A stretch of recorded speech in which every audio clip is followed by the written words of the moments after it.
ಯುಗಾದಿ ಸಂವತ್ಸರ ಎಲ್ಲರಿಗೂ ಯುಗಾದಿ ಹಬ್ಬದ ಹೊಸ ವರ್ಷದ ಶುಭಾಶಯಗಳನ್ನ ಕೋರುತ್ತಾ, ಜೊತೆಗೆ ಇವತ್ತು ಪವಿತ್ರವಾದಂತಹ ದಿನ, ಪವಿತ್ರ ರಂಜಾನ್ ಹಬ್ಬ ಇವತ್ತು. ಎಲ್ಲರಿಗೂ ಸಹ ರಂಜಾನ್ ಹಬ್ಬದ ಶುಭಾಶಯಗಳನ್ನ ಕೋರುತ್ತಾ, ಇವತ್ತು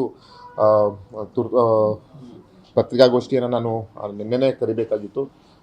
ನಿನ್ನೆ ಹಬ್ಬದಾದ್ಮೇಲೆ ಬೆಳಗ್ಗೆ ಏನು ಹೊಸದಡ್ಕ ಇದ್ದರಿಂದ ಕರೆಯೋಕ್ಕಾಗಿರಲಿಲ್ಲ.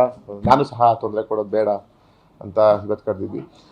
ಏನು ಈಗೊಂದು ಕಳೆದ ವಾರದಿಂದ ನಮ್ಮ ಜಿಲ್ಲೆಯಲ್ಲಿ ಸುಮಾರು ಬೆಳವಣಿಗೆಗಳನ್ನ ನೋಡ್ತಿದ್ದೀರಿ. ಎಲ್ಲಿಯೇ ಕ್ವೆಶನ್ಸ್ನ ನಮ್ಮ ಜಿಲ್ಲೆಯಲ್ಲಿ ತುಂಬ ದುರುಪಯೋಗ ಆಗ್ತಿದೆ. ಅದು ನಮ್ಮ ಹೊಳೆನರಸೀಪುರ ಶಾಸಕರಿಂದ.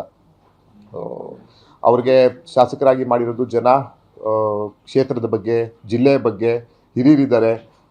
ಸುಮಾರು 4-5 ಬಾರಿ ಶಾಸಕರಾಗಿದ್ದಾರೆ. ಅವ್ರನ್ನ ಕ್ಷೇತ್ರದ ಅಭಿವೃದ್ಧಿ ಬಗ್ಗೆ ಲೆಜಿಸ್ಲೇಟಿವ್ ಕ್ವೆಶನ್ ಹಾಕ್ಬೇಕನ್ನೋದು ಇರೋದು ಎಲ್ಲಿಯ ಕ್ವೆಶನ್ನು. ಆದರೆ ಇವರು ಅದನ್ನು ದುರುಪಯೋಗ ಪಡಿಸ್ಕೊಂಡು ಸುಮ್ಮನೆ ಅಧಿಕಾರಿಗಳಿಗೆ, ಜಿಲ್ಲಾ ಮಟ್ಟದ, ತಾಲೂಕು ಮಟ್ಟದ ಅಧಿಕಾರಿಗಳಿಗೆ ಮಾನಸಿಕವಾಗಿ ಕಿರುಕುಳ ಕೊಡ್ತಾ ಇರುವಂಥ ಕೆಲಸ ಮಾಡ್ತಿದ್ದಾರೆ. ಜೊತೆಗೆ ನಮ್ಮ ಕಾರ್ಯಕರ್ತರು, ನಮ್ಮ ಪಕ್ಷದಲ್ಲಿ ಗುರುತಿಸ್ಕೊಂಡಿರುವಂತಹ ನಮ್ಮ ಮುಖಂಡರುಗಳಿಗೆ, ಕಾರ್ಯಕರ್ತರುಗಳಿಗೆ ಅವ್ರು ಮಾಡ್ತಿರುವಂತಹ ಯಾವ್ಯಾವುದು ಕೆಲಸಗಳಿರ್ತವೆ, ಕಾಮಗಾರಿಗಳಿರ್ತವೆ, ಇಲ್ಲ ಅವ್ರು ಯಾವುದಾದ್ರೂ ಒಂದು ವ್ಯವಹಾರ ಬಿಸ್ನೆಸ್ ಮಾಡ್ತಾ ಇದ್ರೆ, ಇಲ್ಲ ಅವ್ರು ಯಾವುದಾದ್ರೂ ಒಂದು ಜಮೀನು ತೊಗೊಂಡಿದ್ರೆ ಅಂಥದ್ರಲ್ಲಿ ಇವರು ತೊಂದರೆ ಕೊಡುವಂಥ ಕೆಲಸವನ್ನು ಮಾಡಿ, ಆದರೆ ಅದನ್ನು ಮಾಡಿದ ಮೇಲೆ ಮಾಧ್ಯಮ ಮುಖಾಂತರ ನಾನೇನು ಮಾಡಿಲ್ಲ, ಇದು ಮಾಡ್ತಿರುವುದು ಏನು ಇಲ್ಲ ಸಲ್ಲದ ಆರೋಪವನ್ನು ಅಧಿಕಾರಿಗಳ ಮೇಲೆ ಮಾಡ್ತಾ ಇದ್ದಾರೆ. ಇದನ್ನು ಮಾಧ್ಯಮ ಮುಂದೆ ಬಿತ್ತರಿಸಬೇಕು ಅನ್ನೋದಕ್ಕೋಸ್ಕರ ನಾನು ಇವತ್ತು ಮಾಧ್ಯಮ ಪತ್ರಿಕಾಗೋಷ್ಠಿಯನ್ನು ಕರೆದಿದ್ದೀನಿ. ನಾನು ಅವ್ರಿಗೆ ಮನವಿ ಮಾಡ್ತೀನಿ. ಅವರು ಹಿರಿಯ ಶಾಸಕರಿದ್ದಾರೆ, ನಮಗೆಲ್ಲ ಹಿರಿಯರಿದ್ದಾರೆ. ಅವರು ನಮಗೆ ಬುದ್ಧಿ ಹೇಳುವಂಥ ಕೆಲಸವನ್ನು ಮಾಡಬೇಕು. ಯಾವ ರೀತಿ ಆಡಳಿತ ಮಾಡಬೇಕು ಅನ್ನೋದನ್ನು, ನಮಗೆ ಪಕ್ಷ ಬೇರೆ ಇರ್ಬೋದು, ಆಡಳಿತ ಯಾವ ರೀತಿ ಮಾಡಬೇಕು ಅನ್ನೋದನ್ನು ತೋರಿಸ್ಕೊಡುವಂಥ ಕೆಲಸವನ್ನು ಅವ್ರು ಮಾಡಬೇಕು. ಆದರೆ ಎಲ್ಲೋ ಅವರು ಅವರ ಅಧಿಕಾರವನ್ನು ದುರುಪಯೋಗ ಪಡಿಸ್ಕೊತಾ ಇದ್ದಾರೆ ಅಂತ ನನಗನ್ನಿಸ್ತಾ ಇದೆ. ಸಾರ್ವಜನಿಕರು ವಲಯದಲ್ಲೂ ಇದನ್ನು ಮಾತಾಡ್ತಾ ಇದ್ದಾರೆ. ಈಗ ಅವರು ಎಲ್ಲಿಯ ಕ್ವೆಶನ್ಸ್ ಹಾಕೋದಾದರೆ ಅಭಿವೃದ್ಧಿ ಪರ ಹಾಕಲಿ.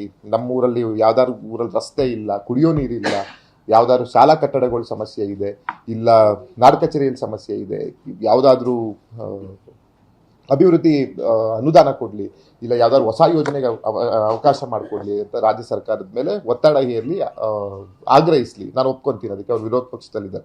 ಅದನ್ನ ಬಿಟ್ಟು ಸುಮ್ಮನೆ ಪ್ರತಿ ಸಲ, ನಾನು ಅದನ್ನು ಕಳೆದ ಸೆಷನ್ನಲ್ಲೂ ಸಹ ನೋಡಿದ್ದೆ, ಈ ವಿಧಾನಸಭೆ ಅಧಿವೇಶನದಲ್ಲೂ ನೋಡಿದ್ದೆ, ಇವ್ರಿಗೆ ಅವಕಾಶ ಸಿಕ್ಕಿದೆ, ಇವರು ಹಿರಿಯ ಶಾಸಕರಿದ್ದಾರೆ ಅಂದ್ಬಿಟ್ಟು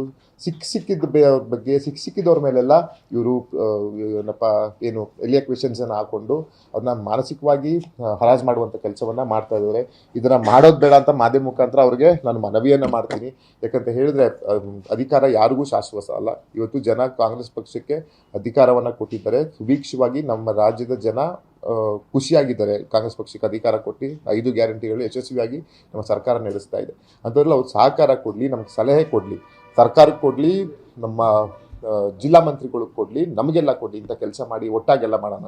ಅದು ಬಿಟ್ಬಿಟ್ಟು ಅಧಿಕಾರಿಗಳಲ್ಲಿ ಅಧಿಕಾರಿಗಳು ಎಲ್ಲ ಒಳ್ಳೆಯವರಿದ್ದಾರೆ ಅಂತ ಹೇಳಲ್ಲ. ಪ್ರಾಮಾಣಿಕ ಅಧಿಕಾರಿಗಳು ಇದ್ದಾರೆ, ತಪ್ಪು ಮಾಡಿರುವಂಥ ಅಧಿಕಾರಿಗಳು ಇದ್ದಾರೆ. ತಪ್ಪು ಮಾಡುವಂಥ ಅಧಿಕಾರಿಗಳಿಗೆ ತಿದ್ದಿ ಇಡುವಂಥ ಕೆಲಸವನ್ನು ನಾವೆಲ್ಲ ಮಾಡೋಣ, ನಮ್ಮ ಜವಾಬ್ದಾರಿ.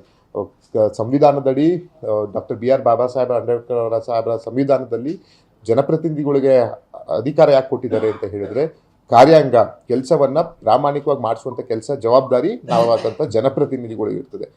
ಯಾವಾಗ ಜನಪ್ರತಿನಿಧಿಗಳು ಎಚ್ಚೆತ್ತುಕೊಳ್ಬೇಕು, ಯಾವೇ ಅಧಿಕಾರಿಗಳು ತಪ್ಪು ಮಾಡಿದಾಗ, ತೊಂದರೆ ಸಾರ್ವಜನಿಕರಿಗೆ, ರೈತರಿಗೆ, ಬಡವರಿಗೆ ತೊಂದರೆ ಕೊಡ್ತಾ ಇದ್ದಾಗ ನಾವು ತಿದ್ದಿಡುವಂಥ ಕೆಲಸವನ್ನು ಮಾಡಬೇಕು.